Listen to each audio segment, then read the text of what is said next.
In this video tutorial, I'm going to show you how to get your Discord ID over on mobile. So here we are on my iPhone. I have Discord opened up. The first thing you have to do is enable developer mode. That's very easy to do.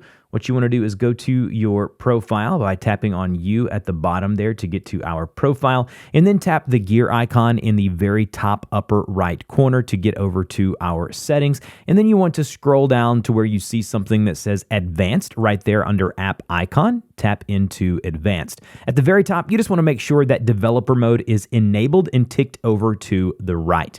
Once you've done that, go ahead and tap home there in the bottom options. And then you want to go into a channel or Discord server that you have been active in recently. So let's say I've been active here. And then you want to just tap on your name or profile image there to bring up your profile. And then you want to tap the three dots in the upper right-hand corner. Once you tap on the dots, you want to tap the option that says copy user ID. Tap into copy user ID. Once you see that the ID is copied, switch over to, say, Apple Notes or wherever you want to paste it, and then go ahead and tap somewhere, and then go ahead and go to paste. And you can now use this for whatever reason you may need your Discord ID for. So that's how you find your Discord ID over on mobile. This works on both iOS and Android. If this helped, don't forget to like, share, and subscribe, and I'll see you guys in the next video.